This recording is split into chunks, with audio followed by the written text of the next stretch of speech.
Hello students, I am RS Tiwari and welcome to step up academy.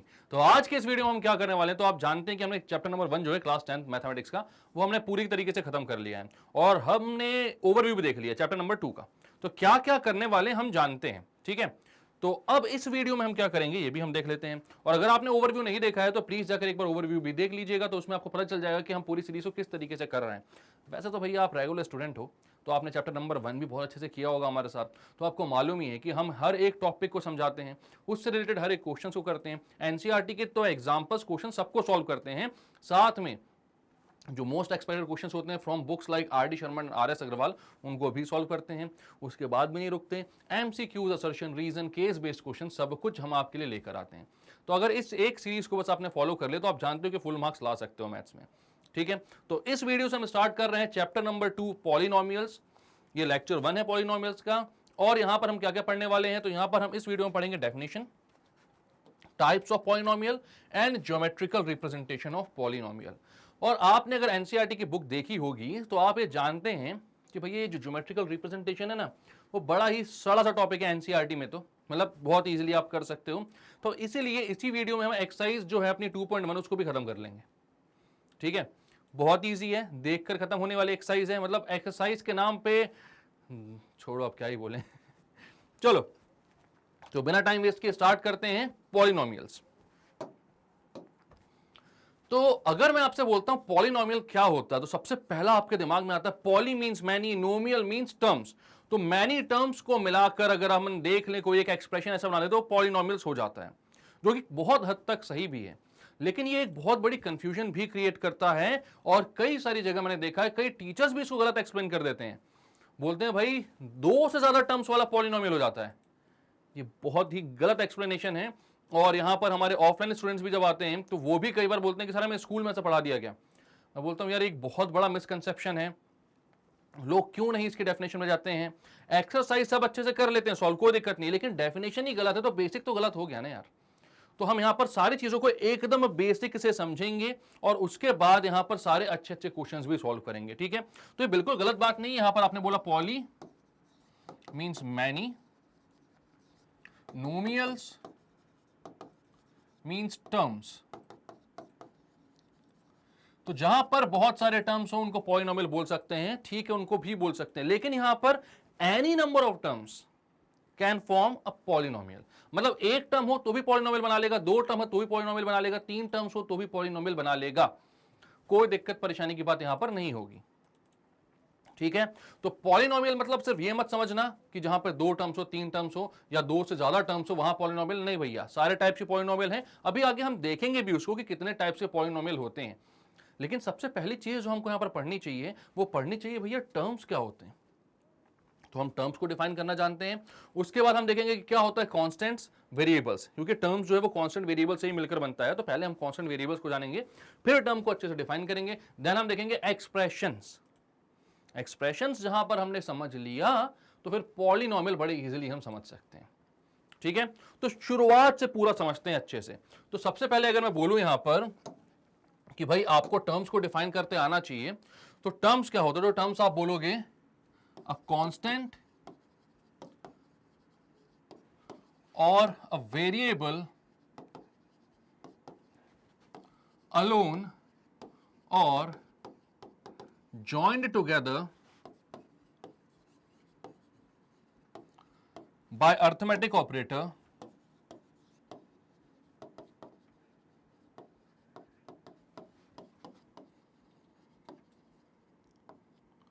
of multiplication or division forms a term। मैंने क्या बोला, term क्या होता है, तो आपने बोला एक कांस्टेंट अकेला, एक वेरिएबल अकेला। कांस्टेंट मतलब ऐसा टर्म जिसकी वैल्यू हमेशा फिक्स्ड रहती है, इसकी वैल्यू हमेशा चेंज नहीं हो सकती। और वेरिएबल क्या मतलब जो वेरी करने के एबल हो। जैसे मैं बोलूं 1 2 3 4 5, तो ये क्या है, कांस्टेंट्स है।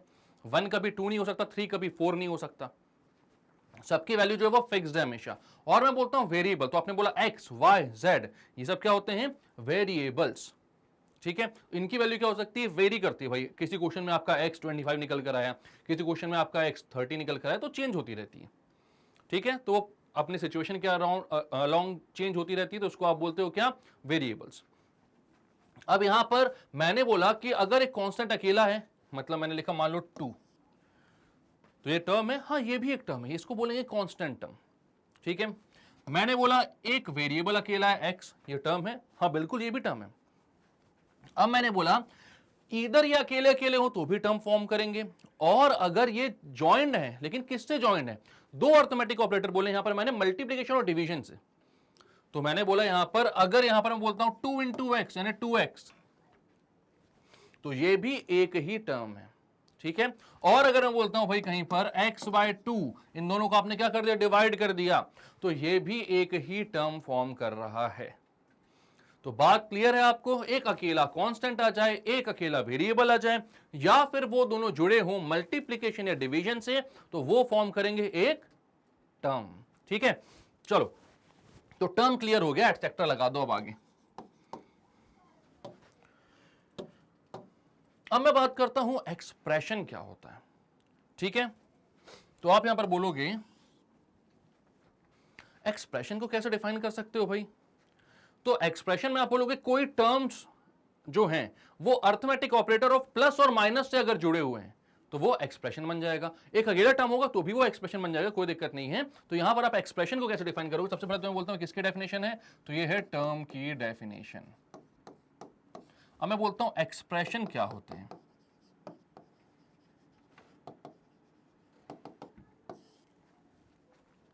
ठीक है। तो यहां पर आप बोलोगे भाई terms with exponents and mathematical operators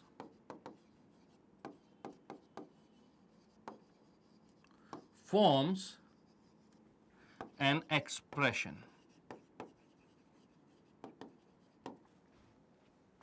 अब यहां पर टर्म्स अलग अलग एक्सपोनेंट के साथ आ सकते हैं। अब टर्म्स में कोफिशिएंट्स भी आ सकते हैं। कोफिशिएंट समझते हो आप, वेरिएबल के बगल में लिखा हुआ वाला जो कांस्टेंट टर्म होता है, मतलब ये अकेला है तो कांस्टेंट है, ठीक है, लेकिन 2x लिखा हुआ है तो यहां पर 2 कांस्टेंट है बट वो x के साथ है, इसलिए उसे बोलेंगे कोफिशिएंट ऑफ x, ठीक है। यहां पर मैंने बोला टर्म्स जो है वो एक्सपोनेंट्स के साथ है, मतलब कोई पावर्स आ सकती है उसमें तो भी एक्सप्रेशन बनेगा वो, और कोई भी मैथमेटिकल ऑपरेटर्स के साथ है, मतलब प्लस माइनस इनटू डिवीजन, तो वो क्या फॉर्म कर लेंगे, एक एक्सपोनेंट सॉरी एक एक्सप्रेशन फॉर्म कर लेंगे। जैसे मैं बोलता हूं यहां पर 2x² + 3x - 5, ये है क्या एक्सप्रेशन, बिल्कुल है। अब यहां पर पावर भी है, x की अलग अलग वैल्यूज आ रही हैं, x की अलग अलग पावर्स आ रही हैं। मैंने बोला 2x अकेला एक्सप्रेशन है, हाँ है, 2 अकेला एक्सप्रेशन है, हाँ है। सारे टर्म्स एक एक्सप्रेशन बना लेते हैं, बट ये एक्सप्रेशन जो है ये एक टर्म नहीं कहलाएगा। समझ में आ रही बात कि इनका डिफरेंस क्या हुआ भाई। फिर आप कई लोग बोलोगे भैया कि 2x अगर एक्सप्रेशन है, 2 भी अगर एक्सप्रेशन है, तो टर्म्स में भी ये काम हो जा रहा था, तो ये एक्सप्रेशन कैसे हो गए। हाँ ये सारे एक्सप्रेशन है, बट ये अगर एक्सप्रेशन है तो ये एक अकेला टर्म नहीं बन पाएगा, मतलब कई सारे टर्म्स मिलकर भी एक एक्सप्रेशन बनाते हैं। बात समझ में आ रही है आपको। तो अब यहां पर क्या हुआ, ये सारी चीजें क्या है, एक्सप्रेशन है। यहां पर मैं लिखता हूं √x + 5, ये भी क्या है, एक्सप्रेशन है, इसमें कोई भी दिक्कत नहीं, ये सारी चीजें एक्सप्रेशन बन सकती हैं, ठीक है। तो अपने टर्म्स को प्लस माइनस इनटू डिवीजन के साथ ज्वाइन कर दिया, क्या फॉर्म कर लिया, एक एक्सप्रेशन। अब आपने क्या क्या देख लिया, तो आपने कांस्टेंट समझ लिया, आपने वेरिएबल समझ लिया है, आपने समझ लिया है कि टर्म्स क्या होते हैं, आपने समझ लिया कि एक्सप्रेशन क्या होते हैं। तो अब हम डायरेक्टली आते हैं किस पे, अपने चैप्टर पे। हाँ मतलब डायरेक्टली नहीं आ रहे, अब आप बोलोगे सर डायरेक्टली कहा तो सब कुछ पढ़ के आए, तो जरूरी था ना पढ़ना। चलो, तो अब यहां पर मैं बोलता हूं भाई पॉलिनोमियल क्या होते हैं। चैप्टर का नाम है पॉलिनोमियल्स, और पॉलिनोमियल्स को अब हम डिफाइन करने वाले हैं, बहुत इंपॉर्टेंट है ये, देख लो भैया। पॉलिनोमियल्स क्या होते हैं, तो पॉलिनोमियल को आप बोल सकते हो expressions where the power of variables is always a whole number।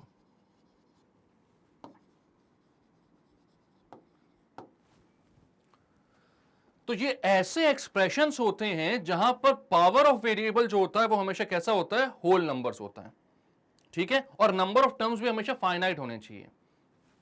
तो यहां पर ध्यान रखना कि जो पावर ऑफ वेरिएबल होगी वो क्या होगी, हमेशा एक होल नंबर ही होगी।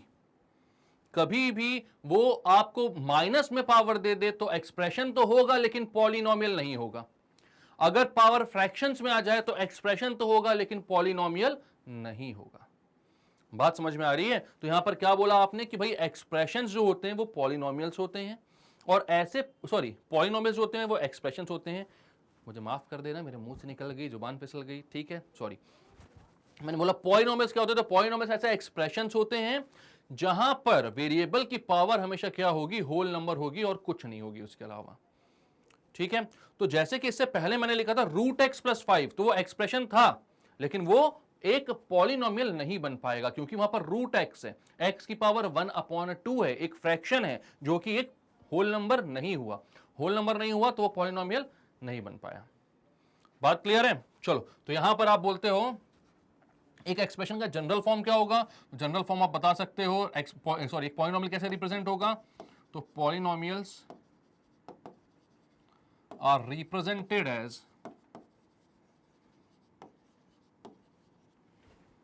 हो जाएगा an x की power n plus an minus 1 x की power n minus 1 plus an minus 2 x की power n minus 2 dash dash dash up to a1, up to a1 a0, जहां तक ले जा सकते हो, कोई दिक्कत नहीं है। a1 x की पावर 1 हो जाएगा, n माइनस 1 हो जाएगा, या फिर आप ले जा सकते हो क्या, a0, तो x की पावर 0, कुछ भी कर सकते हो। यहां पर फाइनाइट टर्म्स को यहां पर आना चाहिए, बस बात यह है कि यहां पर फाइनाइट टर्म्स होना चाहिए एक पॉलिनोमियल के लिए। और यहां पर हमेशा याद रखना है कि भाई ये जो है a की वैल्यूज कुछ भी हो सकती हैं, a जो है वो सारे क्या है, कोफिशिएंट्स हैं, ठीक है। हियर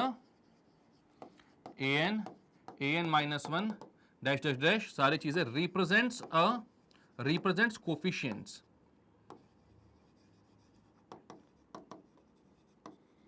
ठीक है। And power of variable, power of x must be a whole number. तो ये आपका एक पॉलिनोमियल होता है जहां पर भैया ए सारे कोफिशिएंट्स और जो एक्स की पावर है वो हमेशा कैसी होगी, एक होल नंबर होगी। और यहां पर एक बात ध्यान रखने वाली होती है, इसका जो लिखने का तरीका होता है ना, हमने हमेशा देखा हुआ है, कैसे लिखते हो आप, कोई भी क्वाड्रेटिक इक्वेशन आती है तो कैसे लिखते थे, x square minus 5x plus 6। तो यहां पर आप देखते थे कि जो हाईएस्ट पावर वाली वैल्यू होती थी एक्स की, उसको आप पहले लिखते थे और फिर उसकी डिक्रीजिंग पावर में आप लिखते जाते थे। हाईएस्ट पावर वाले टर्म्स को पहले और बाद में डिक्रीजिंग पावर वाले को आप लिखते जाते थे। तो यहां पर भी आप ऐसा ही करते हो। इसका जो जनरल रिप्रेजेंटेशन है वही ऐसा है, एक्स की पावर n से चालू होकर भैया एक्स की पावर 0 तक वो जा रहा है, ठीक है। तो यहां पर आपको ध्यान रखना है कि इसकी जो हमेशा लिखने का जो तरीका होता है, नहीं लिखोगे तो गलत नहीं होगा, लेकिन जो लिखने का तरीका होता है वो हमेशा ऐसा होता है कि डिक्रीजिंग पावर ऑफ वेरिएबल में आप हमेशा इसको लिखते हो। तो पॉलिनोमियल समझ में आ गया आपको, क्या होता है क्या नहीं होता है, कोई दिक्कत है यहां पर? चलो, तो अगर मैं आपसे पूछता हूं अब छोटा सा एक क्वेश्चन कि भैया यहां पर बताओ, x cube minus 5x square plus 2x minus 3 ये पॉलिनोमियल है कि नहीं है? तो आप बोलोगे यहां पर वेरिएबल की पावर कैसी है, हमेशा हमेशा होल नंबर है, होल नंबर है तो ये पॉलिनोमियल है, ठीक है। अब मैं बोलता हूं यहां पर x प्लस 1/x माइनस 2 ये पॉलिनोमियल है कि नहीं है? तो आप बोलोगे ये पॉलिनोमियल नहीं है, क्यों? क्योंकि यहां पर x है और यहां पर 1/x है। 1/x को आप जब ऊपर लेकर जाओगे तो क्या लिख सकते हो, x की पावर -1, यहां पर पावर नेगेटिव हो गई, ये पॉलिनोमियल नहीं हो पाएगा। मैं बोलता हूं 5√x माइनस 2, तो ये पॉलिनोमियल है कि नहीं है? ये भी नहीं है, क्योंकि x की पावर 1/2, रूट का मतलब क्या होता है, पावर में फ्रैक्शन, 1/2 हो गया, तो ये भी पॉलिनोमियल नहीं है। ये तो सेम ही था, ये भी पॉलिनोमियल नहीं है। तो कौन सा पॉलिनोमियल होगा कौन सा नहीं होगा आप समझ सकते हो। अब सिर्फ वेरिएबल की पावर को देखना है और आपको जज करना है कि वो पॉलिनोमियल है या फिर नहीं है, ठीक है। चलो, अब टाइप्स ऑफ पॉलिनोमियल की बात करते हैं, और टाइप्स ऑफ पॉलिनोमियल जो है वो हम दो तरीकों से यहां पर देख सकते हैं, ठीक है। एक होता है on the basis of degree और दूसरा होता है on the basis of number of terms. तो सबसे पहले हम समझ लें कि भाई डिग्री क्या होता है, क्योंकि नंबर ऑफ टर्म्स तो हम समझ सकते हैं, टर्म्स हमने डिफाइन कर लिया है, डिग्री क्या होती है? तो डिग्री होती है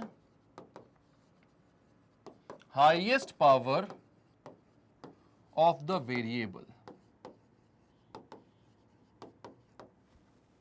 तो किसी भी इक्वेशन की जब मैं बात करूं तो उसमें जो हाईएस्ट पावर होगी वेरिएबल की वो होती है आपकी डिग्री, ठीक है। जैसे मैं यहां पर बोलता हूं x cube minus 5x² minus 3x minus 5, तो यहां पर आप बोलोगे कि वेरिएबल क्या है, x है, और इसकी डिग्री कितनी है इस इक्वेशन की, इस पॉलिनोमियल की, तो आप यहां पर देख रहे हो कि हाईएस्ट पावर जो है x की वो कितनी निकल कर आ रही, 3 आ रही है, तो इसकी डिग्री कितनी हो जाएगी, डिग्री हो जाएगी 3। तो बात क्लियर है आपको, यहां पर कोई दिक्कत कोई परेशानी, डिग्री 3 हो गई क्योंकि हाईएस्ट पावर 3 है। अगर यहां पर मान लो एक्स क्यूब का टर्म नहीं हो, डिग्री क्या हो जाती, 2 हो जाती, ठीक है। चलो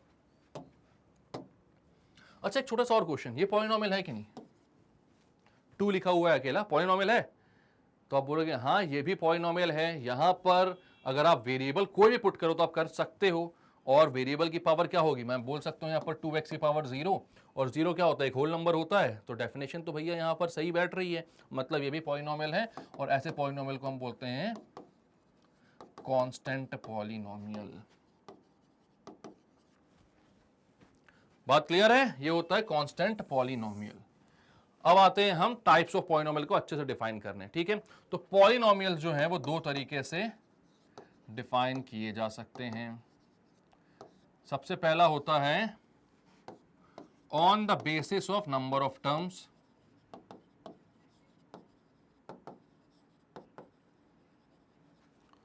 और दूसरा होता है on the basis of degree.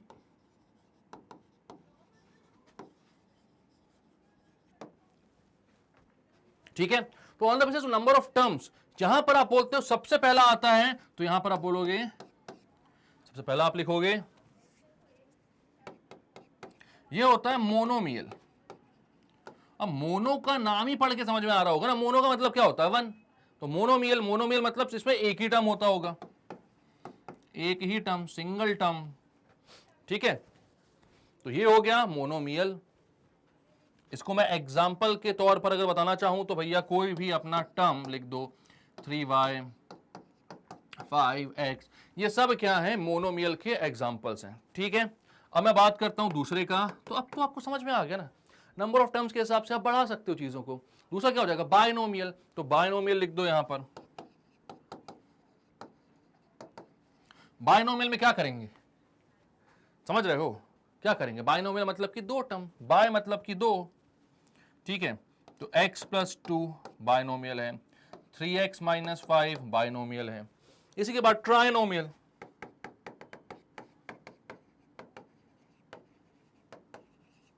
Trinomial में भैया 3 टर्म्स आ जाएंगे, x प्लस वाई माइनस 5।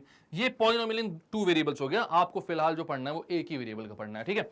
अब यहां पर x square minus 5x plus 6, ये क्या आ गया, एक ही वेरिएबल में 3 टर्म्स वाला।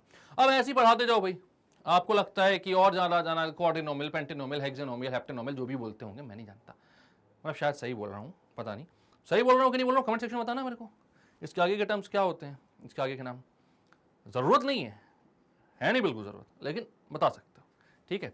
चलो अब क्या है, on the basis of degree, तो जहां पर डिग्री 1 होगी वो कहलाता है लीनियर पॉलिनोमियल, ठीक है। डिग्री मतलब highest power of the variable, इसे जस्ट पहले बताया था, ठीक है। तो डिग्री जहां पर 1 होगी वो कहलाएगा linear polynomial, linear linear polynomial. तो यहां पर डिग्री क्या होगी, 1 होगी,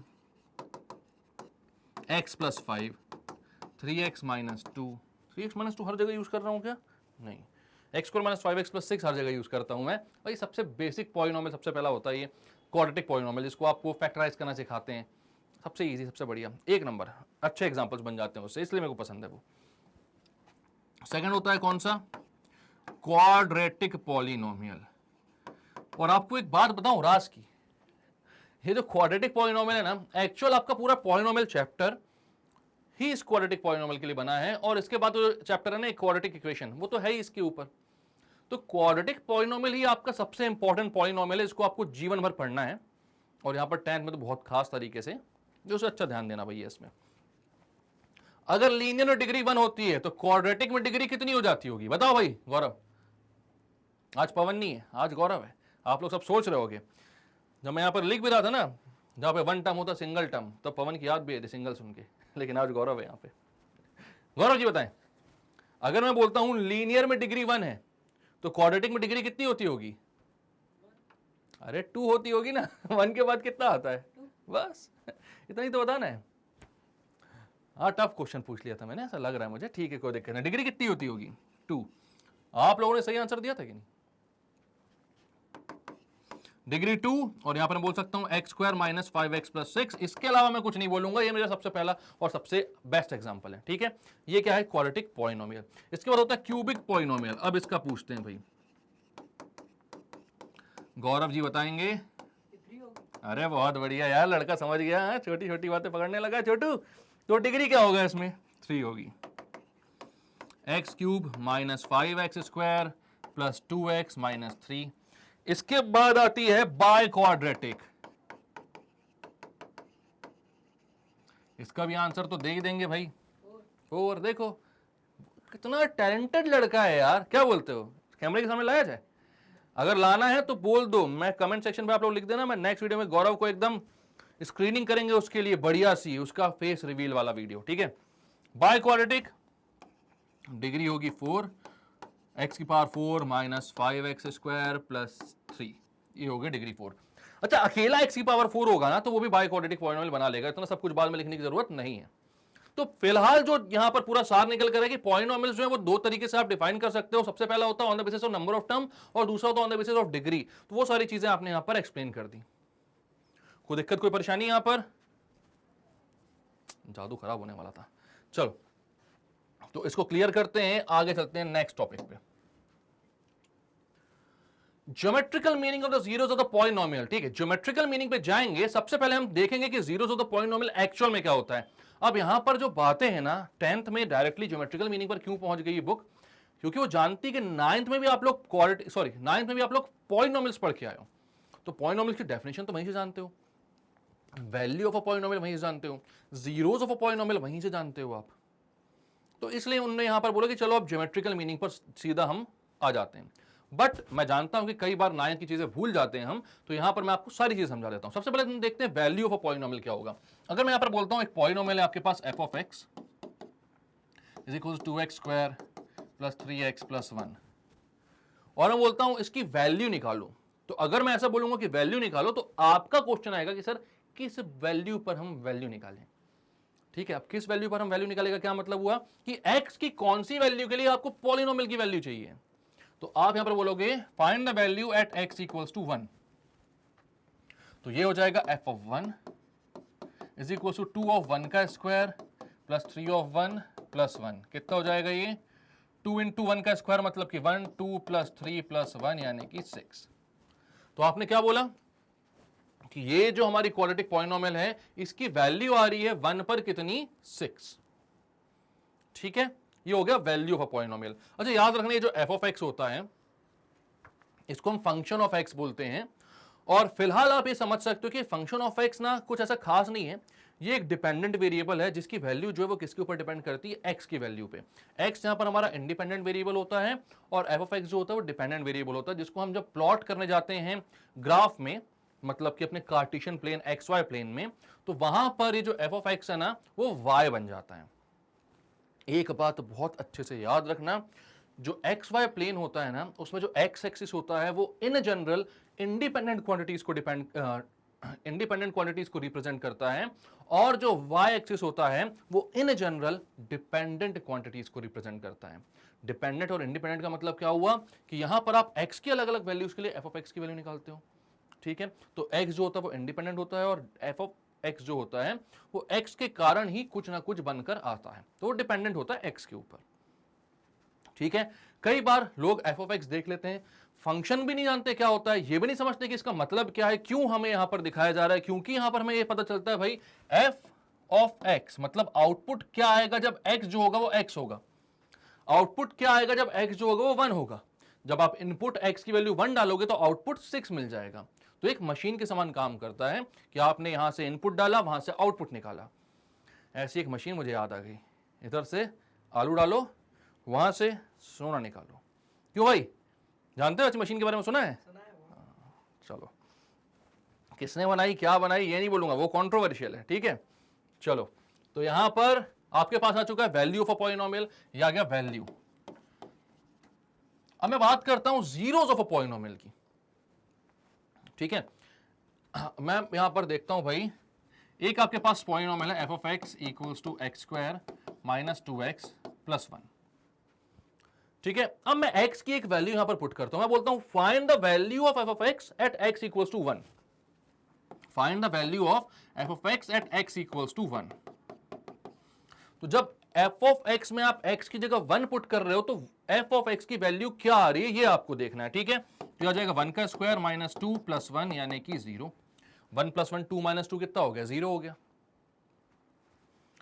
तो ये जो वैल्यू आई है कितनी आ गई, 0 आ गई है, ठीक है। और x की जिस वैल्यू के लिए एफ ऑफ एक्स 0 हो जाए वो कहलाती है जीरो ऑफ द पॉलिनोमियल। बात समझ में आ रही है। तो यहां पर आपने बोला for x equals to 1 f of x is equals to 0, therefore 1 is a zero of polynomial f of x. बात समझ में आ रही है। x की जिस वैल्यू के लिए एफ ऑफ एक्स क्या हो जाए, 0 हो जाए, वही होता है आपका जीरोस, या फिर इनको हम आगे चल के रूट्स भी बोलते हैं किसी पॉलिनोमियल का। बात क्लियर है, कोई दिक्कत कोई परेशानी यहां पर नहीं होगी। चलो, तो आपको समझ में आ गया कि जीरोस ऑफ अ पॉलिनोमियल क्या होता है। मैं एक और बार लिख देता हूं, that value of variable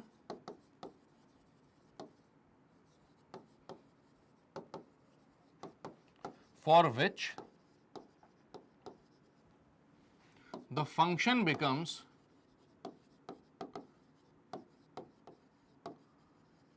zero is called function, या पॉलिनोमियल बिकम जीरो लिख लेना। यहां पर आप लोग फंक्शन नहीं लिखना चाहो तो यहां पर एक काम करना, पॉलिनोमियल लिख लेना, इसकी जगह आप पॉलिनोमियल लिख सकते हो, ये रहा ना पॉलिनोमियल, ठीक है। तो is called zero of the polynomial.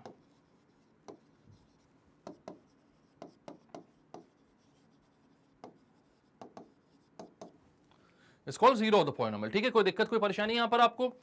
अब लेकिन यहां पर बात आती है कि भाई जीरो ऑफ द पॉलिनोमियल तो ठीक है, बट इसका ज्योमेट्रिकल रिप्रेजेंटेशन कैसे होगा। तो मैंने क्या बोला, x की वो वैल्यूज जिनके लिए y क्या हो जाए, 0। एफ ऑफ एक्स क्या है, जब आप इसको ज्योमेट्रिकली रिप्रेजेंट करने जाओगे एक्स वाई प्लेन पर तो एफ ऑफ एक्स क्या बन जाएगा, y बन जाएगा, ठीक है। तो x की वो वैल्यूज जिसके लिए y क्या हो जाए, 0 हो जाए, तो वो क्या हो जाता है, जीरो ऑफ द पॉलिनोमियल, ठीक है, जीरो ऑफ द पॉलिनोमियल। तो इसको हम रिप्रेजेंट कैसे कर सकते हैं अपने एक्स वाई प्लेन पर, ये देख लेते हैं। तो इसके रिप्रेजेंटेशन के लिए आपने क्या बोला, आपने लिया एक एक्स वाई प्लेन, ये एक्स एक्सिस है, ये वाई एक्सिस है। कोई भी एक पॉलिनोमियल ले लेते हैं, ठीक है। मैं पहले लीनियर पॉलिनोमियल से स्टार्ट करता हूं, तो मैंने बोला y is equals to 2x plus 2 ले लो आप, ठीक है, या 2x माइनस 2 ले लो। चलो, मैं बोलता हूं कि इसका जीरो क्या होगा। तो आपने बोला कि भाई ये एफ ऑफ एक्स था, उसको मैंने y ले लिया क्योंकि मुझे रिप्रेजेंट करना है कहां पर, एक्स वाई एक्सिस पर। और मैं बोलता हूं कि यहां पर x की कौन सी वैल्यू के लिए पूरा का पूरा जीरो हो जाएगा। तो x की वो वैल्यू अगर मुझे पता लगानी है तो मैं इसको इक्वेट कर देता हूं जीरो से। 2x माइनस 2 कितना हो जाएगा, 0। x की वैल्यू हो जाएगी 2/2 यानी कि 1। तो x की वैल्यू क्या आ गई, 1 आ गई। मतलब x की वैल्यू 1 के लिए y कितना हो जा रहा है, y हो जा रहा है 0। हमें एक्चुअल में वही वैल्यू चाहिए ना x की जिसके लिए पूरा का पूरा हमारा पॉलिनोमियल क्या हो जाए, 0। तो हमने वही वैल्यू फाइंड करी, कैसे करी, पॉलिनोमियल को 0 पे रख के, क्योंकि हमें चाहिए तो यही है कि x की एक ऐसी वैल्यू चाहिए जिसको हम जब इस फंक्शन में पुट करें तो पूरा का पूरा फंक्शन, पूरा का पूरा पॉलिनोमियल 0 हो जाए। आपने बोला जब x 1 है तो y क्या हो जाएगा, 0। तो x 1 है तो y क्या हो जाएगा, 0। मैं यहां पर बोलता हूं 1 2 3 4, 1 2 3 4। यहां पर मैंने बोला जब x 1 था तो y 0 था, तो 1,0 एक पॉइंट मिल रहा है इस पे। और अलग अलग पॉइंट्स निकाल कर देखो अब इस पे, जब x को 0 रखूंगा तो y मिलेगा -2, ये 0 हो जाएगा पूरा, और y की वैल्यू कितनी, -2, ठीक है, जो x0 है तो y कितना है, -2 है, यहां पर भी कर लेते हैं अपन, -1 -2, ठीक है। और x को जब मैं 2 रखूंगा, मान लो x को मैं 2 रखूंगा तो y हो जाएगा 2 × 2 - 2 यानी कि 4 - 2 मतलब कि 2। तो x 2 है तो y भी 2 है।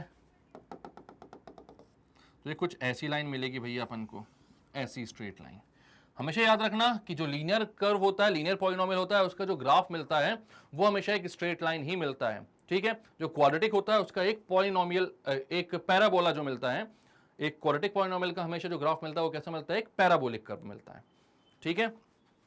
तो यहां पर हमने देखा कि एक स्ट्रेट लाइन मिल रही है, और जीरो का मतलब क्या हुआ यार, ज्योमेट्रिकल मीनिंग को जब समझने गए तो हमको समझ में आ रहा है कि उस जीरो का मतलब वो कि ये जो कर्व है वो एक्स एक्सिस को कहां पर इंटरसेक्ट करती है, वो पॉइंट होता है किसी भी पॉलिनोमियल का जीरो, ठीक है। यहां पर आप वैसे भी जानते हो ना यार कि जब आप पूरे कर्व को जीरो के इक्वेट कर रहे हो, मतलब y को जीरो बोल दे रहे हो, तो y जीरो कहां होता है, तो y जीरो होता है एक्स एक्सिस पर। तो हमेशा याद रखना कि अगर आपसे बोला जा रहा है कि geometrical meaning of a zero क्या है, तो कोई भी कर्व हो, कोई भी पॉलिनोमियल हो, वो कहां कहां पर x को कट कर रहा है, वो हमें दिखाता है कि जीरोस क्या है उस पॉलिनोमियल की, ठीक है। जैसे मैंने बोला कि एक क्वाड्रेटिक पॉलिनोमियल का कर्व जो होता है वो पैराबोलिक मिलता है, ठीक है, पैराबोलिक मिलता है। अगर मैं बोलता हूं y = x² है तो ये ऊपर मुंह करता हुआ पैराबोला मिलेगा।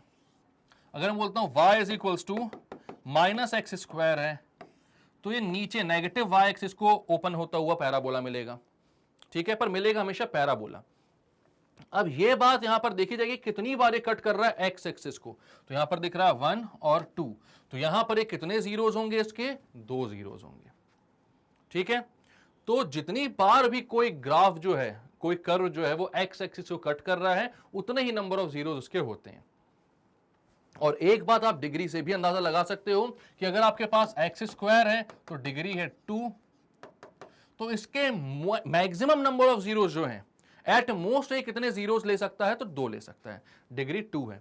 लीनियर इक्वेशन है तो उसकी डिग्री कितनी है, 1, तो वो कितने जीरोस ले सकता है, 1।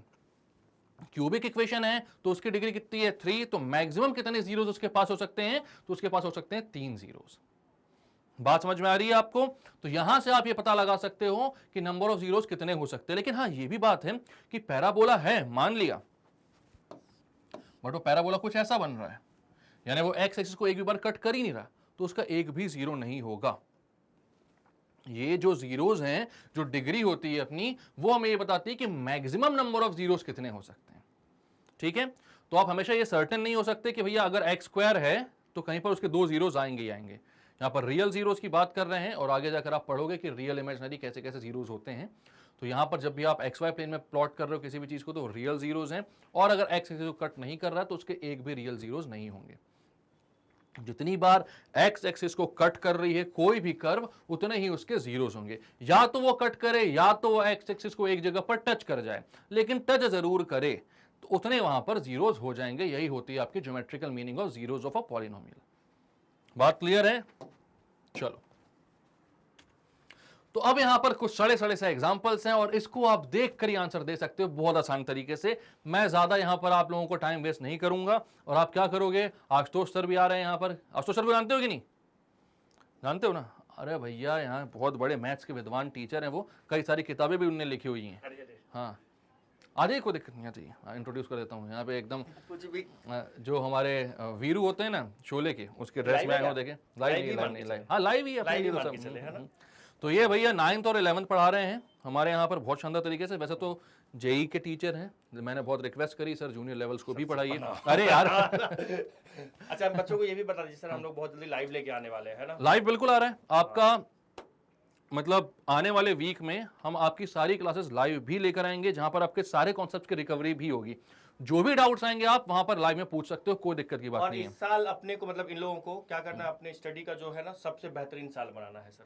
बिल्कुल, सबसे बेहतरीन साल बनाना है भाई। बोर्ड है आपका यार, इससे ज्यादा और क्या चाहिए आपको मोटिवेट होने के लिए? ये 10th वाले हैं सर अभी। ये मैं 10th और 12th दोनों पढ़ाता हूँ सर, इसलिए पूछ रहे हैं, ठीक है। तो सर 9th और 11th के भी बच्चों को बोल दीजिए कि अपने फ्रेंड्स को लोग बता दें। बता देंगे, बहुत अच्छे अच्छे वीडियोस आते हैं सर के, बहुत समझदार होते हैं ये बच्चे, बता देंगे। हाँ हाँ हाँ हाँ, जरूर बताएंगे। चलो है ना? आपको कोई क्रश की कसम। अच्छा आप तो बताइए। सर, आपके फोटो की आवाज आ रही है बार बार कैमरे की। मुझे लग रहा है बार बार कि कैमरा तो नहीं बंद हो गया। ना वो देखो, प्राइवेसी कुछ नहीं है तो काय को अनलॉक रहेगा। हाँ सही है, सही है, सही है। चलो बच्चों, तो यहाँ पर अब 2 कौड़ी का अपना ये एक्सरसाइज है, इसको खत्म करते हैं जल्दी से, इस वीडियो को करते हैं अंत। तो यहाँ देखो मैंने क्या बोला, जितनी बार आप एक्स एक्सिस को टच करोगे या फिर कट करोगे उतने ही आपके कर्व के जीरोस होंगे। तो क्या बोला, look at the graph, each is the graph of y is equal to px where px is a polynomial for each of the graph. ठीक है, पॉलिनोमियल है यहाँ पर। Find the number of zeros of px। तो भैया जितनी बार axis को cut करेगा यहाँ पर कितनी बार कर रहा है, एक बार कर रहा है, एक बार कर रहा है, तो जीरो कितने हो जाएंगे, एक। मैं वहां पर लिखते जा रहा हूं ना, और कुछ मेहनत मत करवाना मेरे से, बस लिख दूंगा डायरेक्ट। 2 कौड़ी का तो है यार। कितनी बार कट कर रहा है, 2 बार, नंबर ऑफ जीरोस कितने हो गए, 2। कितनी बार कट कर रहा है, 1 2 3, 3 बार, नंबर ऑफ जीरोस कितने हो गए, 3। कितनी बार कट कर रहा है, एक बार, लीनियर है वैसे भी, तो ये कितने हो गए, नंबर ऑफ जीरोस हो गए 1। अच्छा एक क्वेश्चन, क्या कोई लीनियर इक्वेशन ऐसी बन सकती है जो एक भी बार एक्स एक्सिस को कट ना करे? कमेंट सेक्शन पर इसका आंसर जरूर देना। क्या कोई लीनियर इक्वेशन ऐसी बन सकती है? क्या कोई क्वाड्रेटिक इक्वेशन ऐसी बन सकती है कि जो एक भी बार एक्स एक्सिस को कट ना करे? तो आप बिल्कुल आंसर दोगे हाँ बिल्कुल बन सकती है। ठीक है, लेकिन लीनियर इक्वेशन का आंसर जरूर दीजिएगा मुझे। ये देखो, ये कट नहीं कर रहा है ये वाला, लेकिन एक बार टच कर रहा है, और टच कर रहा है तो इसके नंबर ऑफ जीरोस होंगे 1। ये कितनी बार कर रहा है, 1 2 3 4, अरे क्या बात है, 4 जीरोस हो गए इसके। तो ये एक्सरसाइज नहीं, एग्जाम्पल खत्म हो गया आपका। ठीक है, लिख लो अब जल्दी जल्दी। ये है आपकी एक्सरसाइज 2.1 और ये भी खत्म हो गई आपकी। मतलब क्या ही सोच के एक एक्सरसाइज पूरी वेस्ट कर दी इस पर, ये तो एक क्वेश्चन बनने के लायक भी नहीं था, लेकिन ठीक है।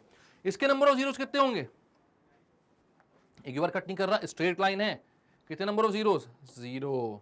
भैया कट ही नहीं कर रहा तो 0 होंगे नंबर ऑफ जीरोस। ठीक है, इसके बाद ये कितनी बार कट कर रहा है एक्स एक्सिस को, सिर्फ एक्स एक्सिस को देखना है, वाई को नहीं देखना। एक्स एक्सिस को एक बार कर रहा है तो इसके नंबर ऑफ जीरोस 1। ये कौन सा होगा ये बताना मुझे, कौन सा पॉलिनोमियल होगा, क्या ये लीनियर होगा, क्या ये क्वाड्रेटिक होगा, कौन सा पॉलिनोमियल होगा, जरूर कमेंट सेक्शन पर आंसर दें आप मुझे। 1 2 3 कितने, 3 जीरोस। 1 2 कितने, 2 जीरोस। 1 2 3 4, 4 जीरोस। 1 2 3 इसके 3 जीरोस। खत्म हो गई आपकी एक्सरसाइज। इतनी इजी एक्सरसाइज थी। कमेंट सेक्शन पर इसका आंसर चाहिए मुझे, कौन सा पॉलिनोमियल होगा ये। अगर नहीं बनता तो पूछ लेना मुझसे, तो मैं बता दूंगा कमेंट सेक्शन पर। ठीक है, आपके सारे कमेंट्स पढ़ता हूं मैं, तो आपको पर्सनली भी रिप्लाई कर दूंगा, कोई दिक्कत नहीं है। चलो, तो भैया इसी के साथ इस वीडियो को खत्म करते हैं हम। ठीक है, तो यहां पर हमने डेफिनेशन समझ ली कि पॉलिनोमियल क्या होता है, उसके बाद देख लिया कि जीरोस ऑफ पॉलिनोमियल क्या होते हैं, उसके बाद देख लिया कि ज्योमेट्रिकल रिप्रेजेंटेशन क्या होता है पॉलिनोमियल्स का, टाइप्स ऑफ पॉलिनोमियल भी देख लिए, कितने कितने टाइप से हम उसको कैटेगराइज कर सकते हैं, वो सब कुछ हमने यहां पर देख लिया अच्छे तरीके से। तो भाई शुरुआत से लेकर लास्ट तक वीडियो देखने के लिए मेरा और स्टेप अप एकेडमी की तरफ से थैंक यू सो मच। अच्छा लगा वीडियो तो लाइक कीजिए, इसको सब्सक्राइब कीजिए हमारे चैनल को, और शेयर कीजिए इसको अपने सारे फ्रेंड्स फैमिली रिलेटिव्स के साथ, क्योंकि भाई हम इतने मेहनत से आपके लिए वीडियोस बना रहे हैं, तो ये जो सारी चीज़ें हैं ना, ये सारी जो एक्टिविटीज़ आपसे हम मांग रहे हैं, वही हमारी मोटिवेशन होती है। बहुत जल्दी हम लाइव क्लासेस में भी मिल रहे हैं। चलो, तो तब तक के लिए bye bye, keep studying and take care.